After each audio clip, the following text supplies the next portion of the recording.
But before we get into it, if you're a diehard Jets fan, make sure you're subscribed to Jetstream News. We're your go-to source for daily engaging content on all things. Help us reach our goal of 1,000 subscribers this off-season by hitting that subscribe button now. Welcome to Jetstream News, your go-to source for everything New York Jets. Before we dive in, here's a quick reminder. Only 20.2% of our viewers are subscribed. If you enjoy our content and want to support Jets coverage that goes beyond the headlines, hit that subscribe button and share this video with other fans. It helps us grow and reach more members of Gangrene Nation. Now, let's get into today's video. There's a lot to cover from training camp. Let's go. you know, that's his signature since Gonzaga. And it's so funny they say, you know, Simba Camp, and this is at Gonzaga, whenever there's a touchdown, every player that gets that touchdown always run to Olu. They want him. Oh my God! Oh my goodness! They love. We continue the same thing at Penn State too. Yeah. So hopefully, right there, we'll be seeing this with the Jets next year. His full name is Olu Fashanu. And Olu means the Lord has brought us this. I don't know that there are too many people that you would ask if they really know Olu that don't just automatically smile. You know, that just don't say, man, what a great guy. We just thank God for him, for who he turned out to be. He busted his ass to be where he is today. There's so much more that he's going to do. You know, so many more people and so many more moments that lie ahead that are you can trust that will happen for this person. I think he could become one of the best. I truly do, and he wants to prove everybody that they made a right decision. That's just who he is.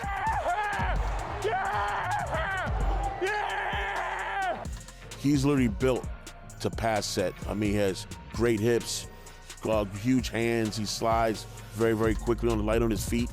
And he's kept getting better, and better. And he still is getting better now. And it's great to see him strive to be one of the best left tackles in the NFL right now. You want to be able to draft, recruit players that are on the rise. I just felt very, very strongly that this is the guy that's going to be on the rise in the Jets organization for a long time, and he'll continue to find ways to get better. The New York Jets select Olu Fashanu, tackle, Penn State. New York Jets. People say this is cliche. It couldn't happen to a better person. But man, I know a lot of people. There are not a lot of people that are better than Olu Fashanu.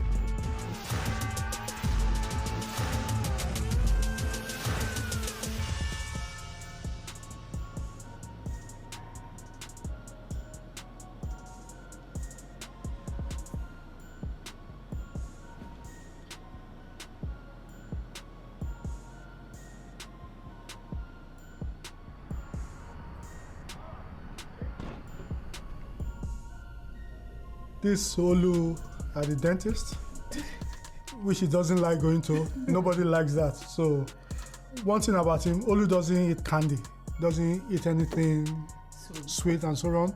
So it was just for cleaning, but even that, he dreaded it. He doesn't want to go. I don't know if you can catch him dancing for here. This was during his uncle's wedding. And that's Angela, and he's dancing on the side, you know, acting all silly, you know. It's one of my favorite when he was little. He and his sister in their African outfit. Sorry, the two of them, Angela and Olu. My dad is a chief in Nigeria, Chief Olu Fashanu, and was part of the core group of Nigerians who fought for the independence of the country. So he was the personal secretary to the first president of Nigeria, and Dr. Nnamdi Azikiwe. So much pride in what my dad did for the country. He was always saying something that He rather die poor, but he wants the family name to be held in high esteem. Whenever I go back home, anywhere I go into any government office or any company, and I mention my last name, people always ask me, "Oh, are you Chief Adewale Fashanu's son?" If I say yes, anything I want is done for me. So he left a very good legacy for the family. Growing up, it was me, mom, dad, older sister, just the four of us. It was a great childhood. My parents really wanted to instill the values of just love and discipline and respect to my sister and I. And, that's something that I'll always thank them for because, just in terms of meeting other people, if you just treat everyone the way that you'd want to be treated, it makes it a lot more, easy. He was the first child in that school, 52 years that will be accepted into kindergarten at the age of 4. So in his class, he was 4, and they had 5 and 6-year-old in the class. For me, growing up, it was always kind of different because I was always like the tallest in the room, but like coincidentally, I'd always be the youngest person in the room too. So I always thought that was pretty cool growing up just because, just made myself feel smarter just because I'm younger than everyone, but I'm also still in the same class as them. But I mean, that's just me being a kid and all that, so.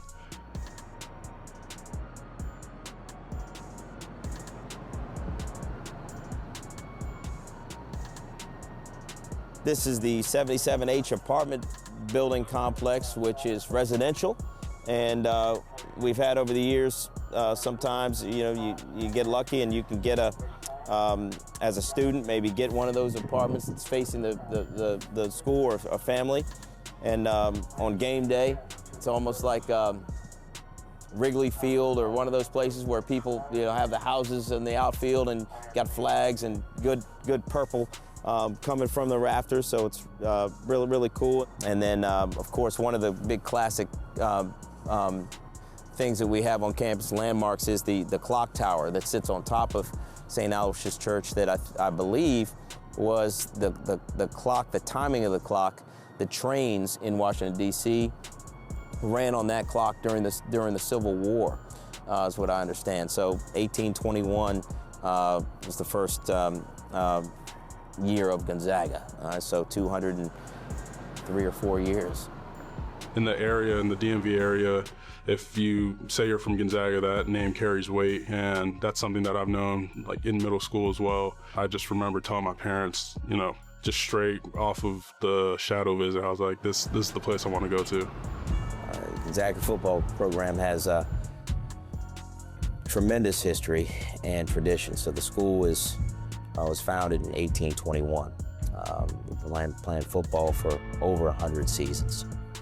Being a part of the Gonzaga football program, I think, is being able to fulfill your potential and be the best that you can be for others. I think that's a strong thing that I think is at the core foundation of Gonzaga football. So Olu was not some sought-after young football recruit because he had not had any football experience and not played any football.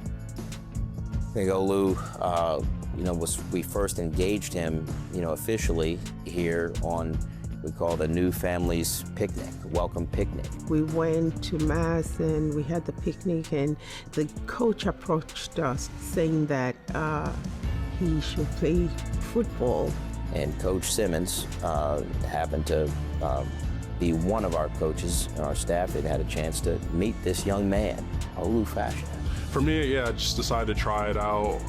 I kind of just thought about it as a way to condition myself for basketball, since basketball's in the winter, football's in the fall, and I was just like, let me just try it out. Luckily, that was probably the best decision I ever made, so.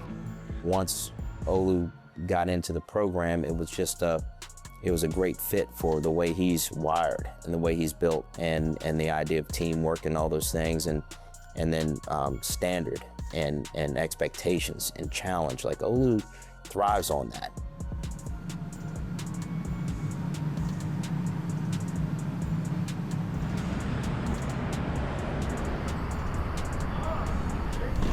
I just embraced it. I knew that, like in this clip right here, like number 23 is a 5-star going to Georgia. And like even this clip, this guy is going to USC. Let me show you this clip. He was at Michigan.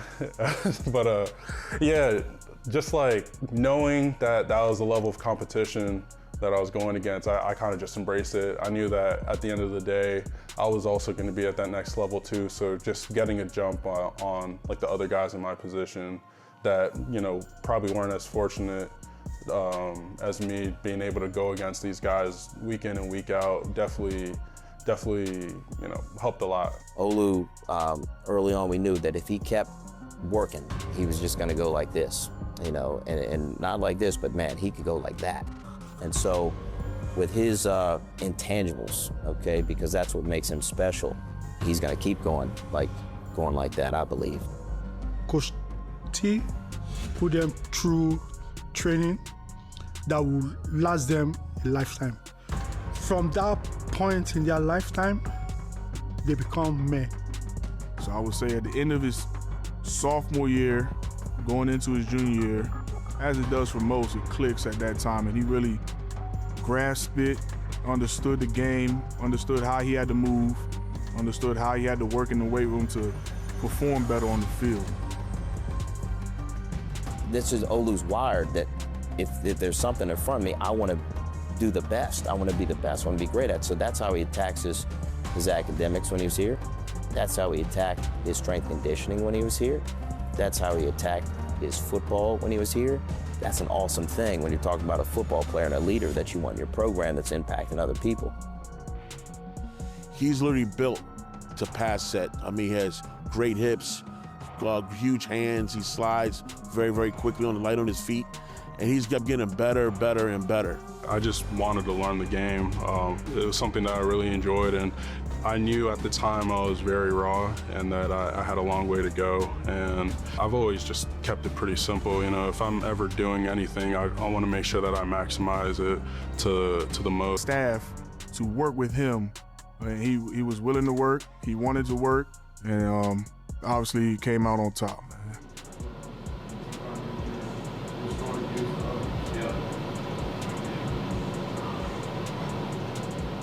All right, here we go. All right, so this photo here is from November 18, 2018. And there are 4 guys in the photo. As we see here, this is our center, one of our captains that year, Justice Johnson. Next to Justice is our left guard, Luke Pettibone. And then the guy in the back, that's Caleb Williams, number 18. And of course, the featured guy, the big Jets, Jet, is Olu Fashanu, right there, number 77. As he was rocking at the time, our left tackle. And this was a great night for Olu and his teammates and everybody in the Gonzaga community. Is maybe 2002 was the last time that Gonzaga had won the WCAC championship. So it'd been a while. And then just kind of the way in which it went down, you know. So it was. It's kind of one of those stories that's inspirational in terms of like anything's possible, you know, always believe type of thing. Coach T were just putting the pieces together, and they finally clicked in the 2018 team. All the guys on the O-line, they went to a D1 school. So it was a very stacked team. So that 2018 team, we knew that this was the year. But yeah, 2018, I think that was he was a part of the beginning. I would say it like that. He was part of the beginning of Coach Travers' era here. The 2017 season, we were very close. So we knew, man, this 2018 team's got a chance.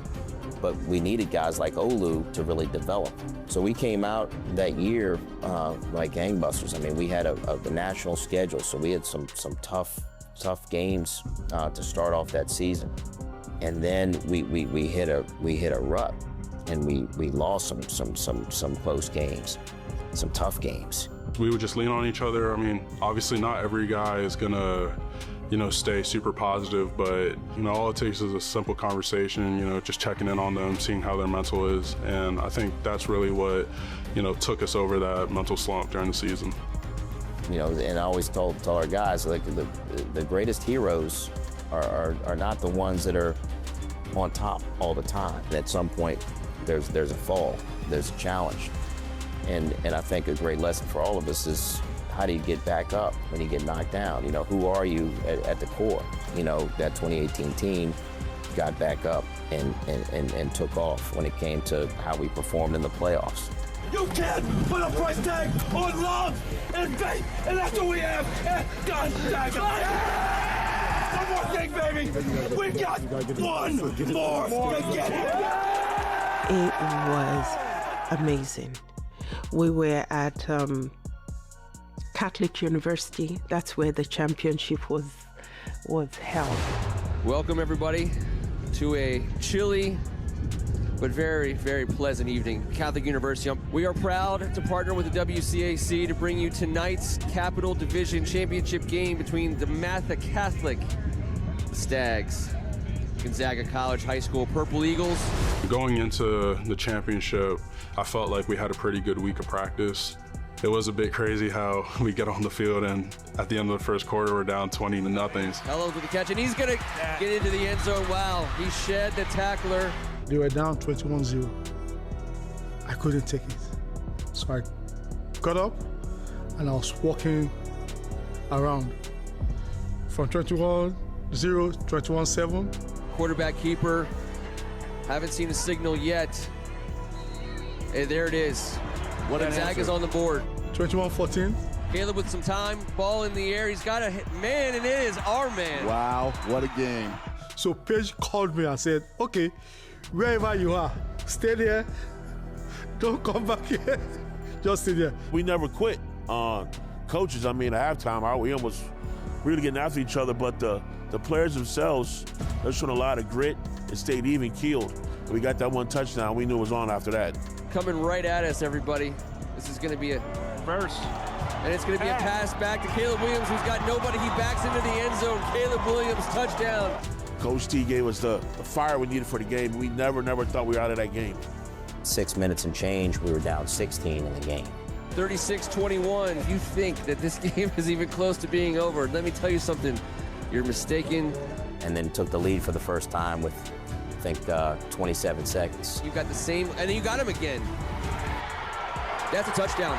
That's a touchdown. Gonzaga puts the ball in the end zone. There's 29 seconds to go, and Gonzaga takes the lead. Then lost the lead with 20 seconds. He's going to get to midfield. He's going to make his way upfield. He's at the 30, 25, 20. He's going. I remember looking over at the clock. There's still like 12 or 13 seconds. I was like, all right, well, if we can get the ball to the 50, like, we'll still have a shot. We were close by the student section. They were reciting Hail Mary. It was tense. Caleb Williams looking for some magic. Caleb said the exact same thing. I remember in the huddle telling us, like this play is going to be a setup for the next play. DeMatha rushing 4. Out of bounds inside the 50. And here it is. 4 seconds to go. Now Caleb Williams has got the arm. He does. Hey, at Catholic University, the Washington Catholic League, and here comes the Hail Mary. I was just like, all right, whatever. Next play, just block forever. When there's time on the clock in this world, there's any time on the clock, you got a chance. Is God purple? We're about to find out.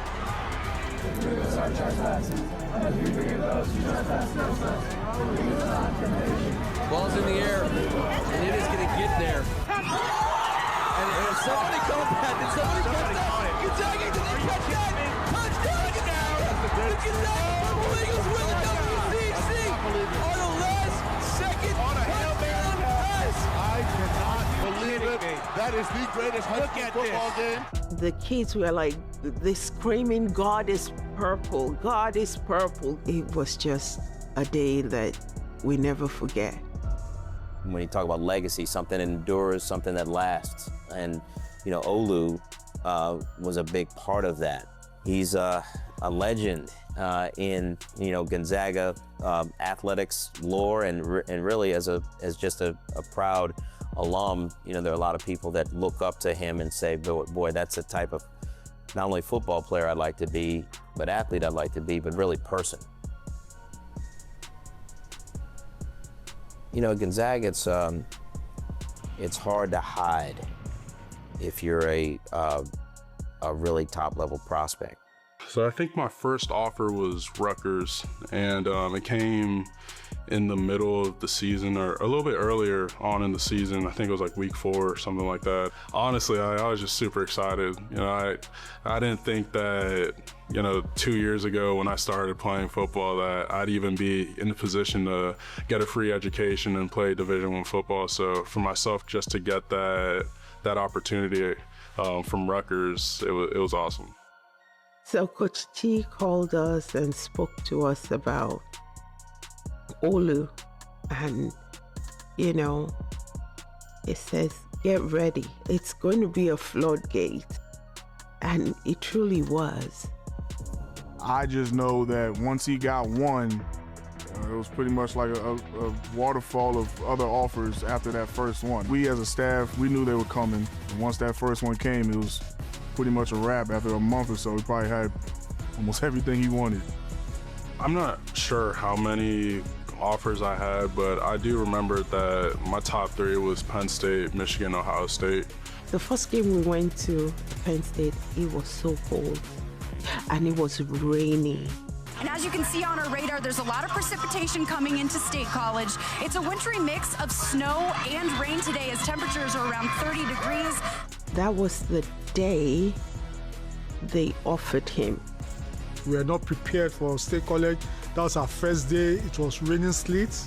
We were not well dressed, but we had to leave at halftime because we were not prepared for it. This is a record-breaking year in terms of precipitation, and James Franklin told me they've been dealing with this all year long.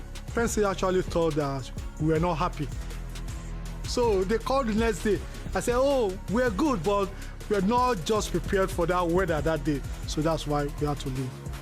And the visits were always great to Penn State. You know, they always took care of myself and my family. And lastly, like, they really just stressed academics a lot, which really meant a lot to my parents. So Penn State was a no-brainer for us.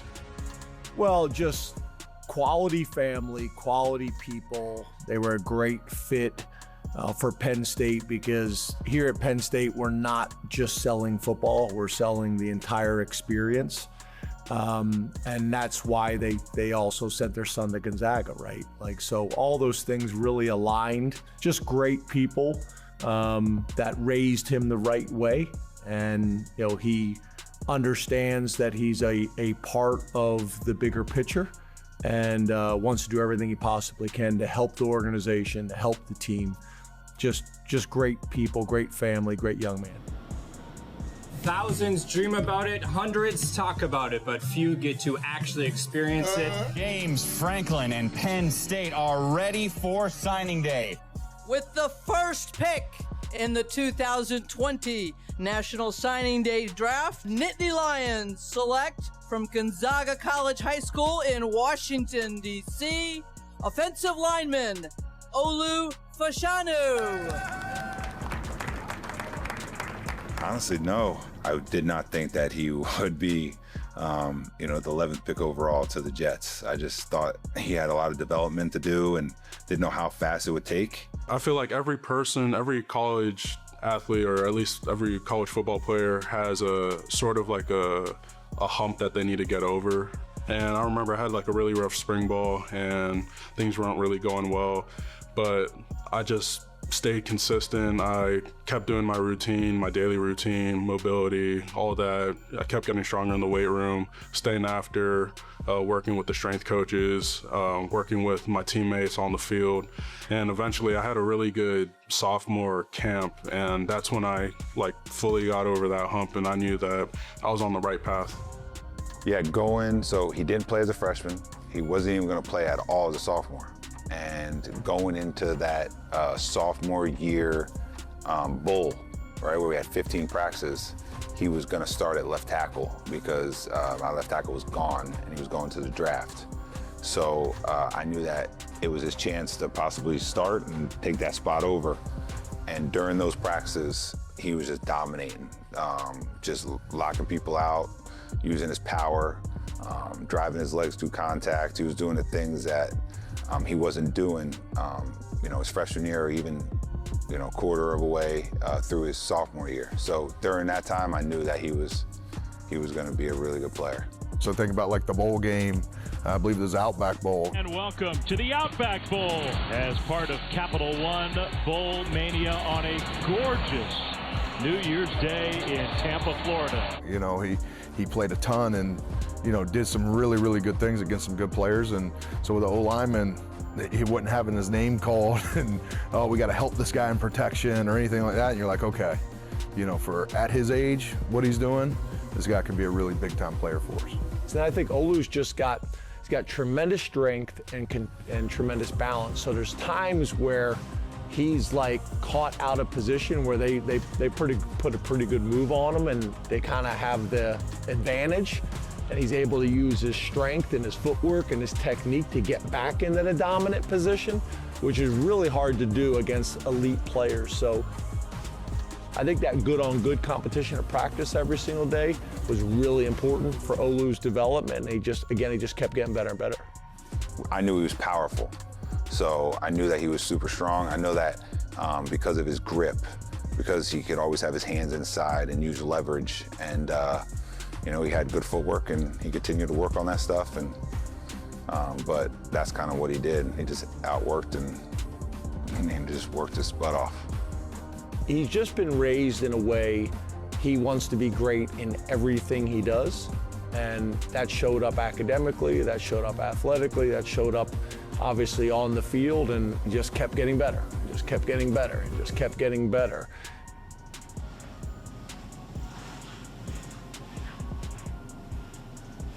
This place is known as Olu's Shrine, and I put it in honor of what he has done.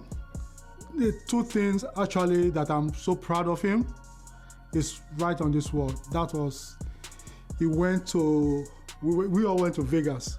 He was a finalist for the Campbell Award, which is called the Academic Iceman. He was a finalist.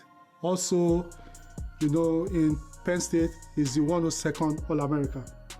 When he was going to Penn State, I never thought he was going to be an All-American. And here is it, that kid that was on some platform, it was a 2-star, on some it was a 3-star, and he ended up being 102nd All-American in Penn State football history. It's just awesome. And of course, this is helmet from Penn State. The real helmet he played with, and it's stored here. So,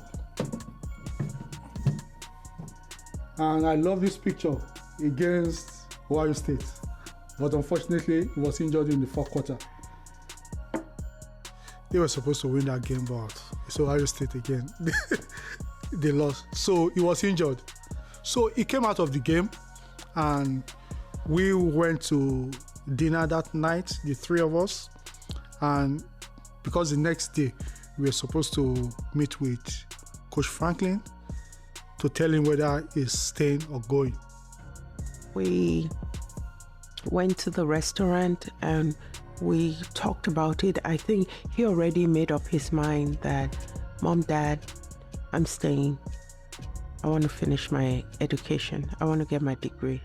Probably one of the coolest meetings I've ever been to, because I was getting ready to tell him, like, you need to go. You're going to be a top 20 pick. Like, this is life-changing money. His family, I met with them and made my recommendations that he leaves early. And we gave him the books. And so I was like, they're going to read this book and be like, I'm going. Like, when they see the money that he's projected. They didn't even open the book. They slid the books back and said, he's not leaving. And Mom said, Coach, we appreciate your recommendation, but Olu has not graduated. Olu's got the highest GPA on the team in one of the best business schools in America, and he's coming back to school. So I was like, yes, ma'am. The main reason why I decided to come back was I just wanted to graduate. I spent the last 3 years at Penn State. Oh, so proud of him. So proud of him, because most kids will not do that. Most kids will follow the money. If it was about the money, Olu won't even return to Penn State that year, because there was a lot of schools that were offering us ridiculous amount of money. But to us, to Olu, it wasn't about the money. We always think, stay in school, get your degree, and build a legacy that will last you a lifetime. If Olu goes back to State College today, he's loved by everybody. Not just because he came to Penn State, but most people will tell you that for him to come back, he's loved by a lot of people.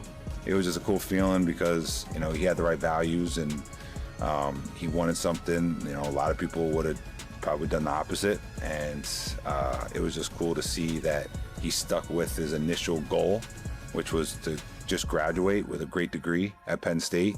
For him as well, education is a priority. To have that degree, that's something to be proud of, you know.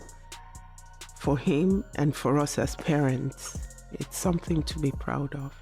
That day itself, graduation, that's one of the best days of my life. For me to, you know, walk across the stage, I know obviously it meant a lot to me, but I knew it meant the world to my parents just because they sacrificed almost everything to get myself to that position. So for me to go out and achieve that for them, like it meant everything to me.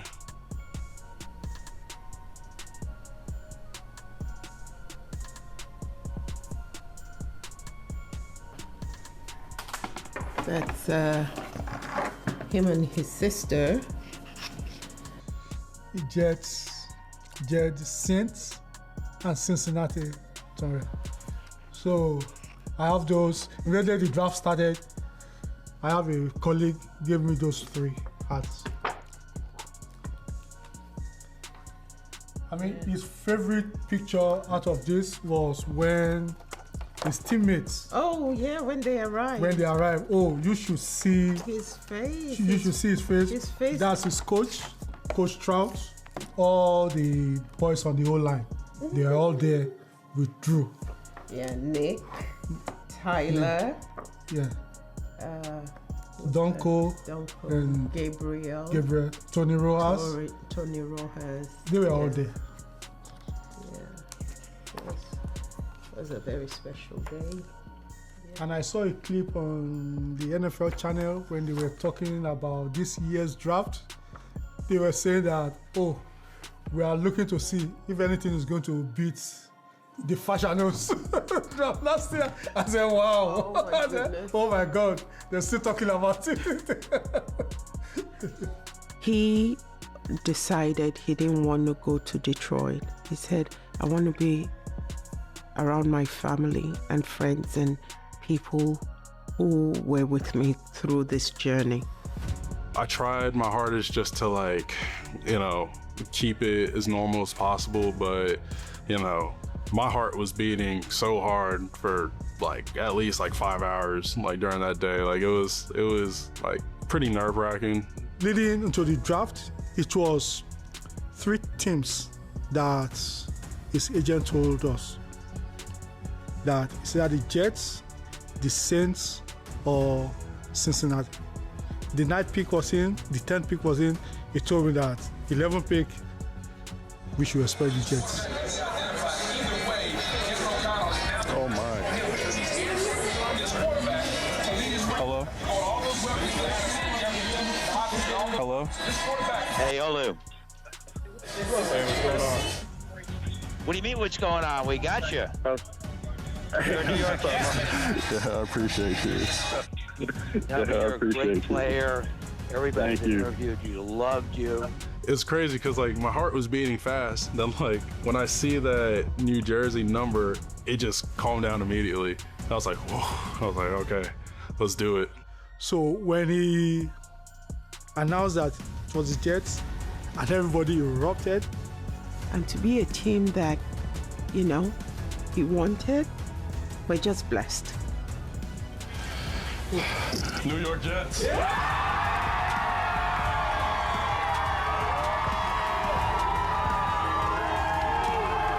be able to be with his entire family, house was packed. not only his blood family, but then also a bunch of his teammates, and you're there to be a part of it. That's what it's all about. We got to go to China. Yes, sir. Appreciate you. Thank you.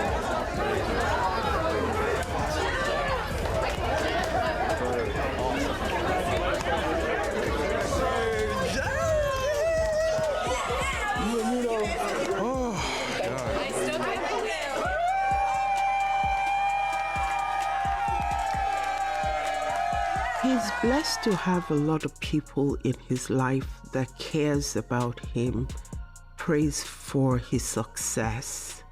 I know we're always there for him. He and his sister talks a lot. He has a good group of friends.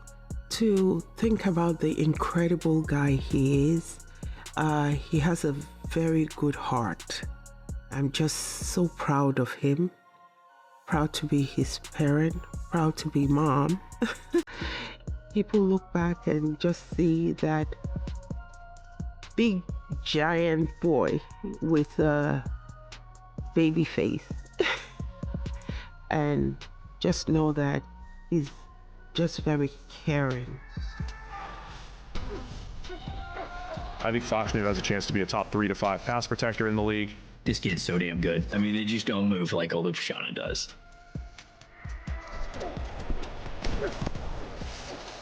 There's no hill that is too big for you that cannot climb. Because if somebody that hasn't played football all his life until he gets high school can be in the NFL today, then what can't you do? Olu's a guy who did it the right way all along. From the first day he stepped into the doors of Penn State to when he left. You're super proud and excited for his future because you know he's going to continue to do things the right way. Hopefully he does play many, many years in that league and then has an opportunity to wear the jacket one day. At the end of the day, if he's standing there 15 years from now on a stage, I think everybody that's listening that knows Olu, that's been a part of his journey at some point, they would not be shocked, would not be surprised that he's here because he's like that.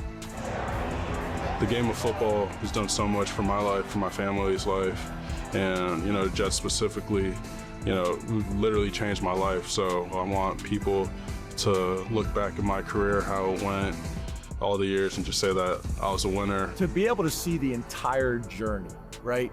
Watch them develop and grow as students, as young men, as football players, as sons and brothers. To me, that's what it's all about.